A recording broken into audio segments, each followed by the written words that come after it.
everyone, this is Fantasy-esque, and welcome back to the Fairy Amazon Challenge in The Sims 4.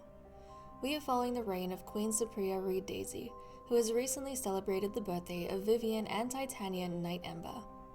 While the celebrations were a good distraction, it wasn't quite enough to mask the questions and uncertainty around Uther's status. And so, the Queen convened once more with her counselors. The last time they talked, Jadis's name was on their lips, but Cypria was still hesitant about sabotaging her heiress's position in court. Sensing the Queen's hesitation, Katerina came up with a different proposition. She suggested that her daughter Vivian should be betrothed to Uther instead of Jadis. While she acknowledged that Vivian was not a princess, the Night Embers had been loyal to the throne since their establishment. Cypria would have nothing to worry about. Plus, everyone knew that Uther and Vivian had been close friends since a very young age, and they had a good impression of each other. They had a better chance than any other match of making a marriage work. Which, after the disaster of the court's first wedding, seemed like a reassuring thought. With this in mind, Cypria is announcing the betrothal of Queen Justin's son, Prince Uther, to Lady Katerina's eldest daughter, Lady Vivian. In doing so, she will link the Night Ember and Crocus Fade bloodlines for the ages to come. It is her hope that they will protect the honor of the court and keep her word. She also feels that diluting the First Dynasty into nobility will keep her fears of rebellion at bay. So long as the Night Embers remain loyal to the throne, so will Uther and any offspring he might sire. While Vivian has always been his ideal bride, Uther's growing interest in Queen Cypria herself has made it difficult for him to be happy with his betrothal. He knows that there's an age gap between them, and the fact that she'll only ever view him as a threat or a tool, but still, his heart wavers. Vivian has and always will be a cherished friend of his, but he's not entirely sure if they'll find the spark they once had as children. After all, they've spent many years staying out of each other's way and trying not to step on royal toes. It feels strange to suddenly be thrust back into each other's path. Vivian too finds herself conflicted.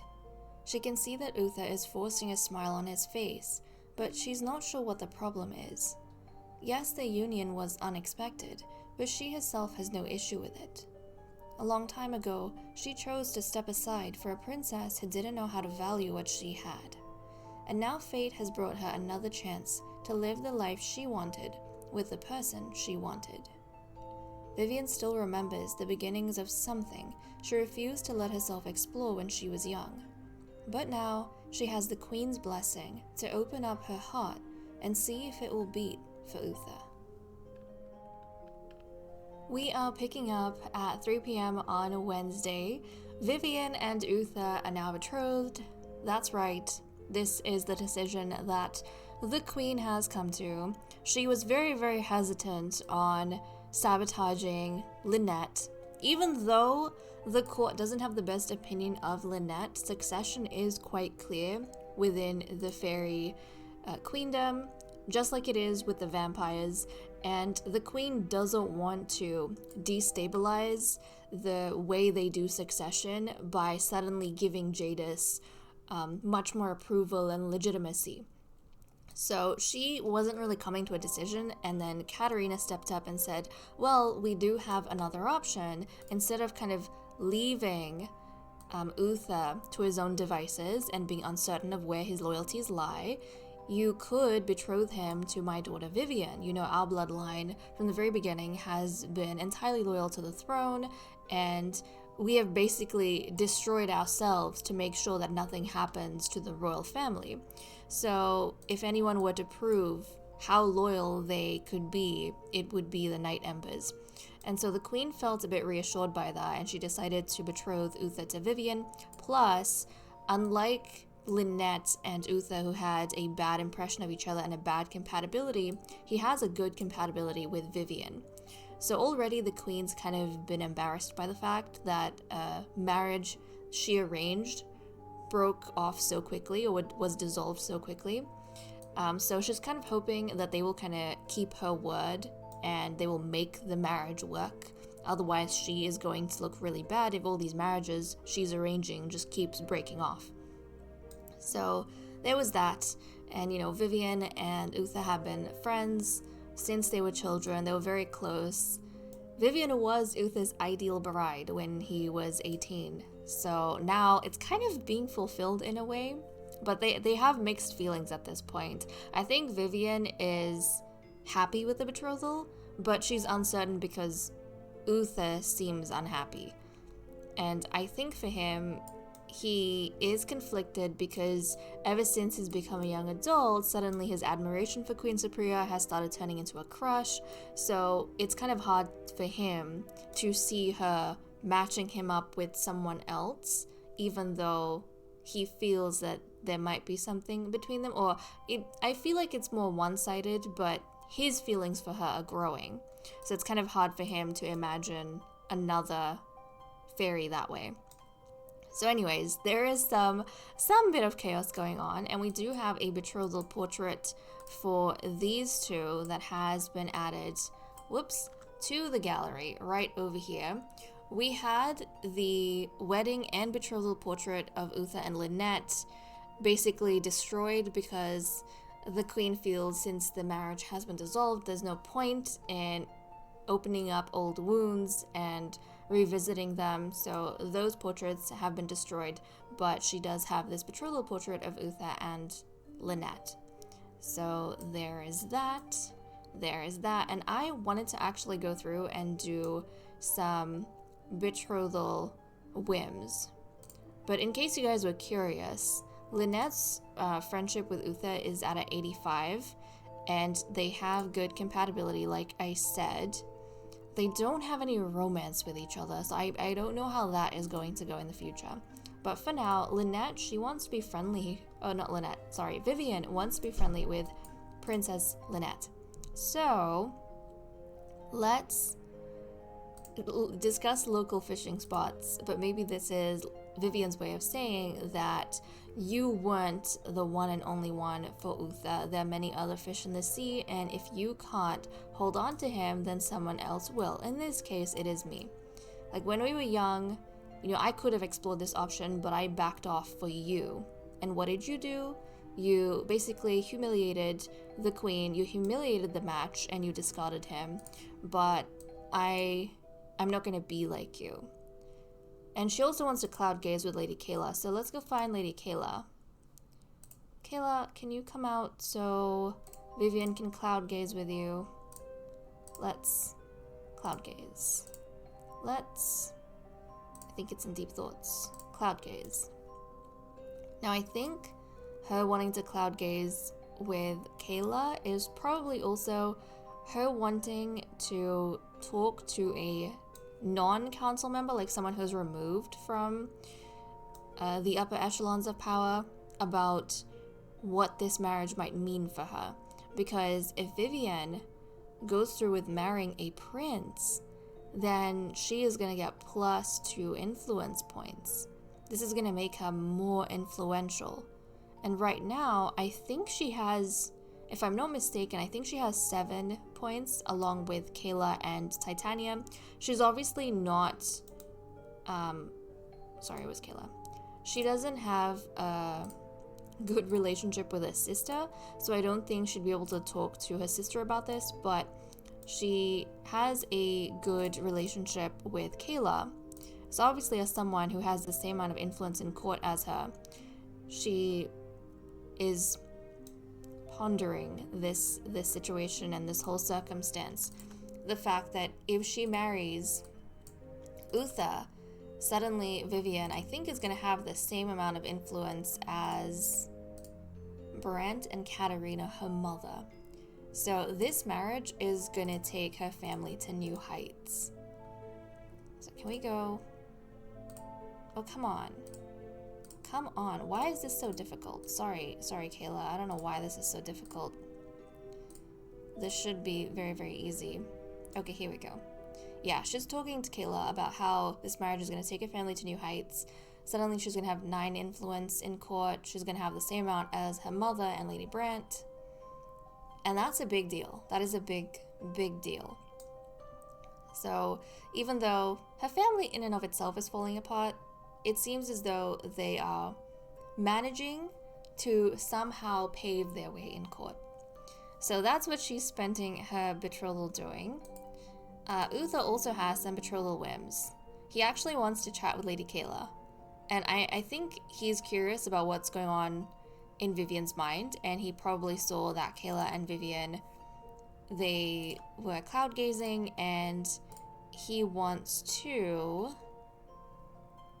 let's see, I think he wants to know how Vivian's feeling about everything. So he's gonna have a deep conversation. Can we go to Kayla? Oh jeez, come on. Come on, let's go to Kayla and have a deep conversation, please. Or let's gossip. Let's gossip, because you want to know what's going on in Vivian's mind. Oh, I suppose he wrote a note to her. He wrote a note to her, guys, instead. Maybe he didn't have the courage to actually ask her in person, because he's wondering if Vivian noticed his down mood. And he doesn't want Kayla to also get a hint that Uther's not entirely pleased with the betrothal, because he's supposed to be grateful to the queen for this. So he wrote a note to her asking what Vivian was talking about. And I think Kayla would kind of reassure him and say, oh, nothing much, she was just talking about the betrothal. She didn't have anything bad to say about the betrothal. And now Uther wants to share his insecurities. So with who? With who?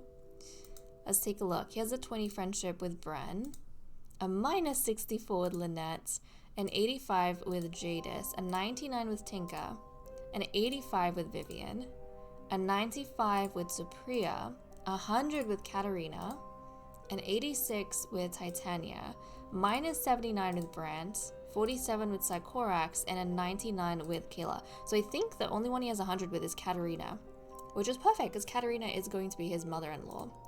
So you know what? I think he wants to go to his mother-in-law, and he wants to share insecurities.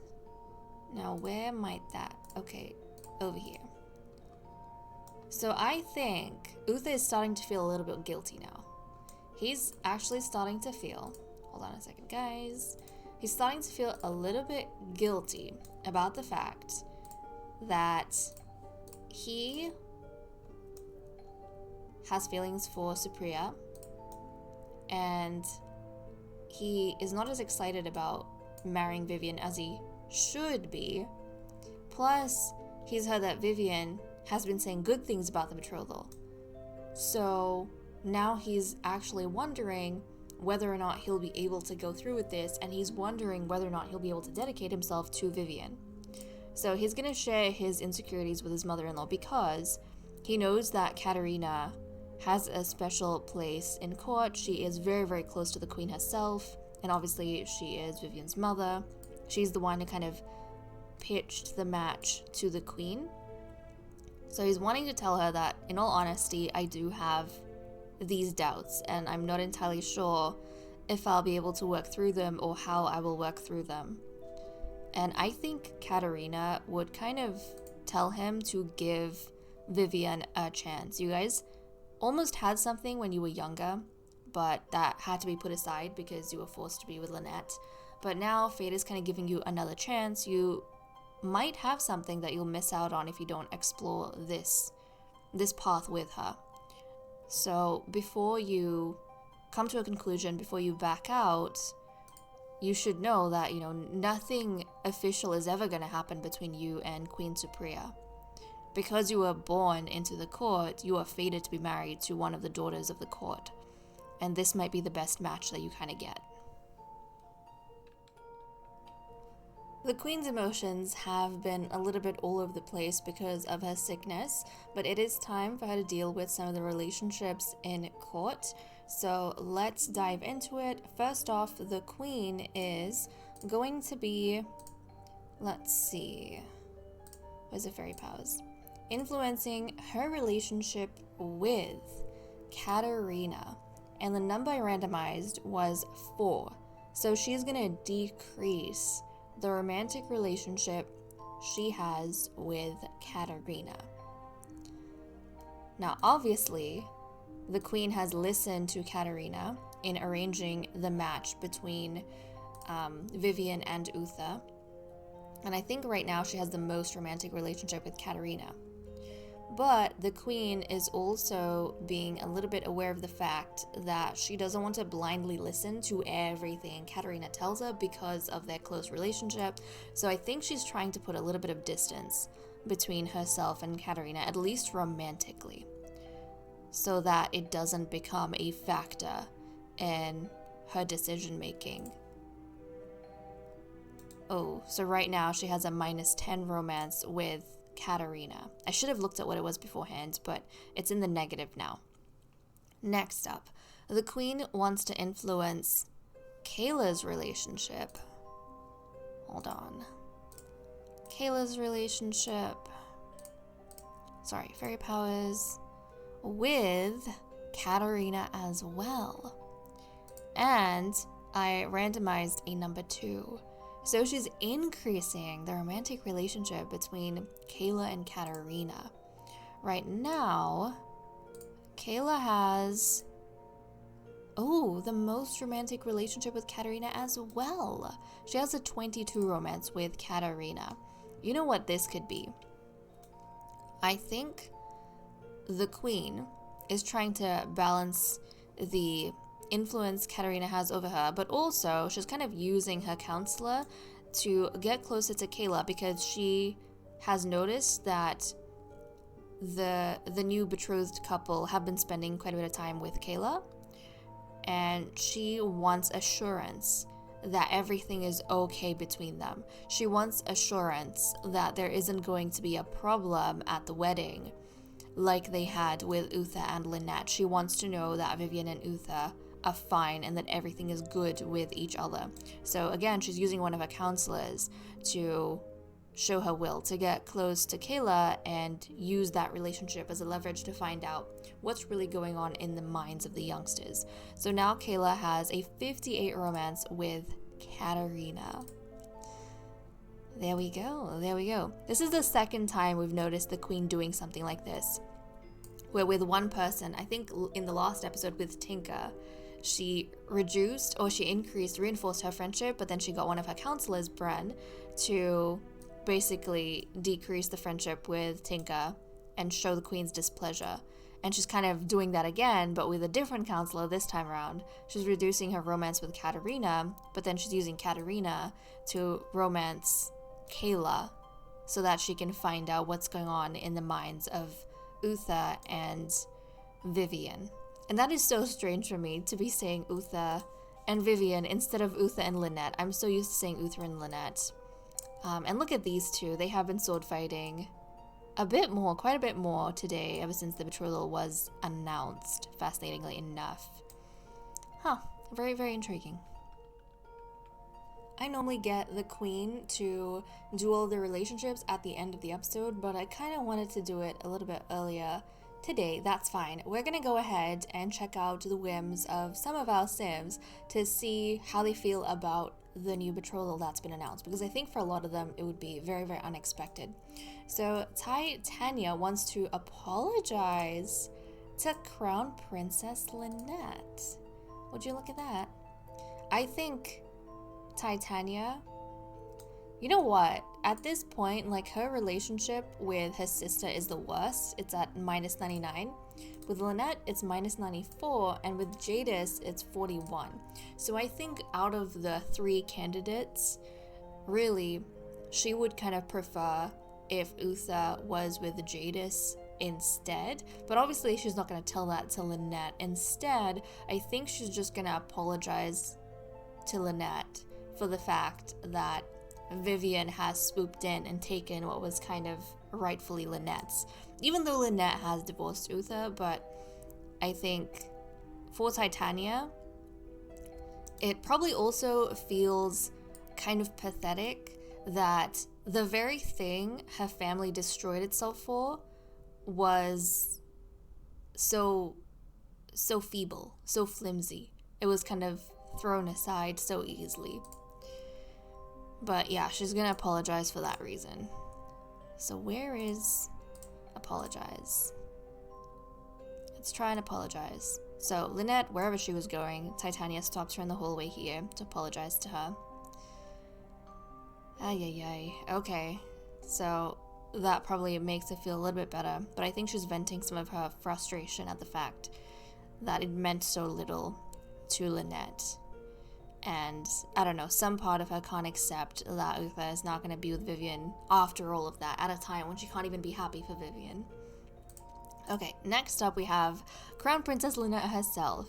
She wants to stargaze with Lady Bren, one of the few people in court who is actually friends with her. And obviously one of the few people who's friends with her. So she's gonna go to Bren, and I think what Vivian wants to know, let's stargaze, but I think what Vivian wants to know is if Vivian was her mother's first choice for Uther. Like, after the divorce happened, was Vivian the automatic choice? Was she the first choice? Or was her mother thinking of someone else? Because I think Lynette, she wants confirmation. Who the heck is this? She wants confirmation or a denial of the fact that she does have a lot of people against her, and that potentially Jadis was going to kind of get this match, and Jadis was going to be given a bit of a boost in court. I think that's what Lynette's trying to find out. She's trying to scope, basically, how close her sister was to overshadowing her. So she's gonna talk to Bren. I don't know what Bren would tell her, though, because, I mean, you know what? Bren might say, because she's friends with Lynette, so she might not hide this from her. She might say that, in actuality, the queen was seriously considering Jadis, but I don't know if Bren would admit to Lynette that both the counselors were in support of Jadis getting married to Uther. I don't know if Bren would go to that extent and admit that. Are they not stargazing? Do they not want to stargaze? Come on, guys. We need to stargaze. Please. Can we stargaze with one another? Please. Oh. This is interesting. Slow down a bit. Lady Bren didn't quite catch that complicated deep thought Princess Lynette just threw at her. Maybe a simpler topic would have been better for that conversation. Lady Bren dislikes deep thoughts. Oh, yeah, okay. The way I am gonna totally be interpreting this is that, I'll complete that whim, but what I'll interpret this as is that Lynette was trying to probe for which side Bren took. Like, whose side did Bren take? Was Bren against this idea or not? Because it kind of shows which way their loyalty is going, right? And Bren, she was kind of refusing to answer this, and she didn't like the princess probing her this much. And so now the princess is like lashing out at Bren and insulting her because she's the crown princess, and Bren's refusing to tell her whose side she took, when it should be a simple, yes, I took your side, I was against the marriage. And Lynette, she doesn't understand. She's the crown princess. You know, how dare Bren think of any other alternative? Oh, that went very badly. Okay, well, these two are stuck in whatever's going on here. Let's jump over to Queen Supriya, who wants to play a card game. So let's see, who's she curious about right now? She has the least relationship with Lady Brent, Vivian, and Sycorax. Okay, so she's gonna get these three together. Brent, because Brent has been very silent throughout all of this. And the Queen, I think she's curious about whether Brent has anything to say about this. I mean, her daughters weren't even considered. Her daughters are not even kind of were in the picture for any of this. But also, the queen has been kind of putting blame on Brant. Well, not both her daughters, but putting blame on Tinker for leading Lynette astray. So I think she's wondering on that. Vivian, I mean, she's been curious about Vivian's thoughts. And also, with Sycorax, I think the queen trusts Sycorax to handle Lynette the best.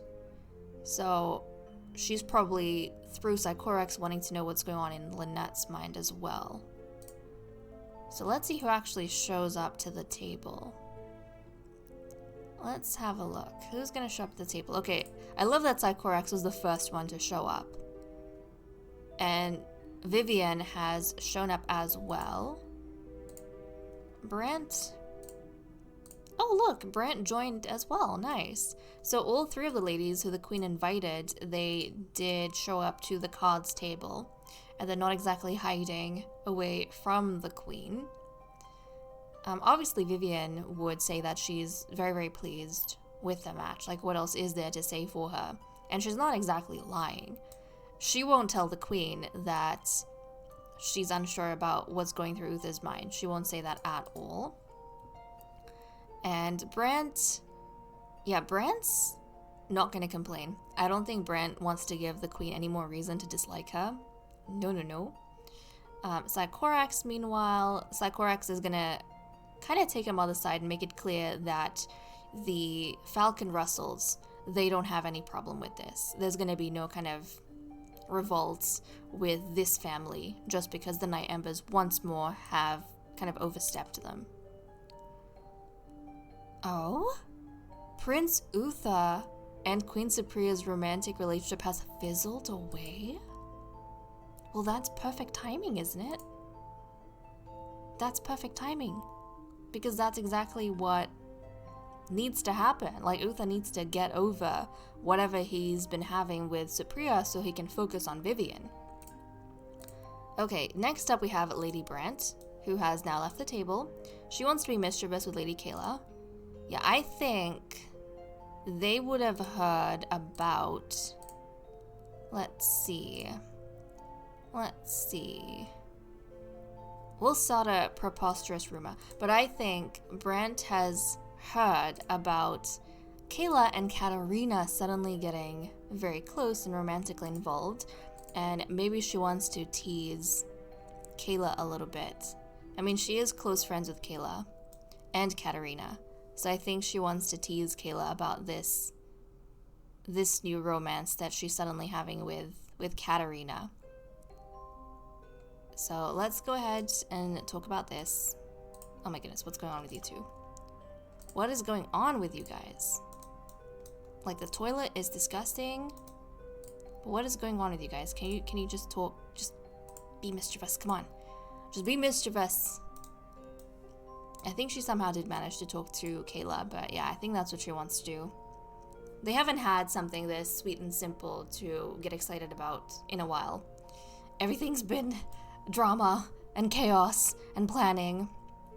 But this is a little joy that I think doesn't have necessarily political implications as far as Brent is aware. But obviously the queen is using Katerina to get close to Kayla. Not that Kayla would know. And finally, Lady Katerina. She wants to rile up a sim. Okay, who is she gonna rile up? Who are you gonna rile up? This might be pretty clear though.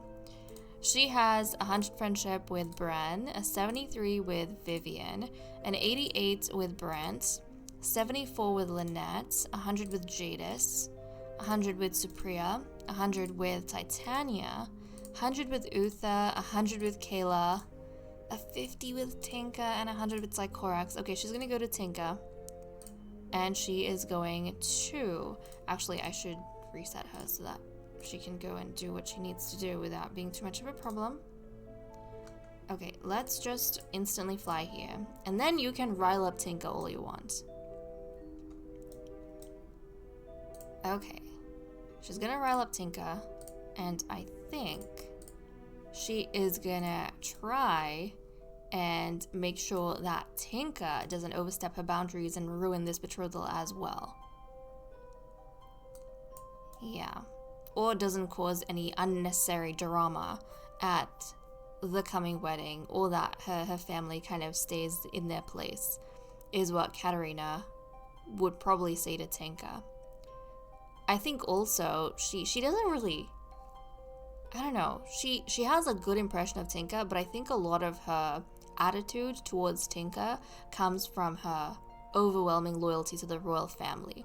It's like she's finding problems with Tinka that don't necessarily exist because she needs someone to blame, and she is hot-headed like that.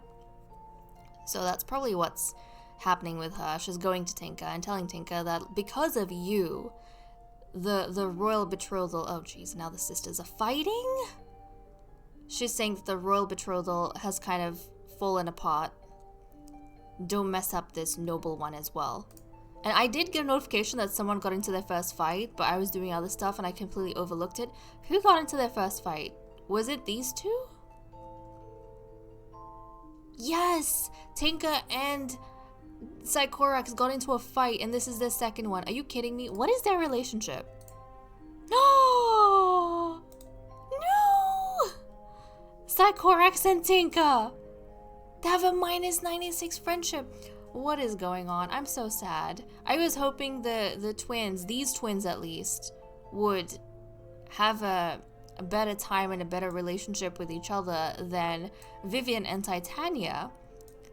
Oh, you know what, guys? Looking at the timing of everything kind of makes me feel as though because Sycorax is closer to Lynette, and she's kind of loyal to Lynette, and suddenly her twin sister, like Tinka, is being blamed for Lynette's relationship breaking off. I think that it has caused an issue with Sycorax, and this is so sad to see. But it honestly feels like Lynette is such a problem fairy, because whoever gets close to her, whoever becomes friends with her, it's like that friendship destroys all their other relationships, which is so unfortunate. But I think that's probably what happened. And it's wild because if you guys remember when Sycorax and Tinka first came into the main court as teenagers, then Sycorax was kind of looking down on Titania for not defending Vivian and not protecting that sisterhood. And yet over time she has slowly started falling down this path where she was doing the same thing. From the outside, when she was new, she didn't understand what kind of forces drew them apart. But now those same forces are kind of pulling her apart from her sister, and she doesn't even see anything wrong with it. It's crazy how slowly that happens. Oh my goodness. Why is everything so sad? And with that said and done, I am going to leave off here. Thank you so much for watching. I hope you all enjoyed, and I will see you all next time. Bye-bye.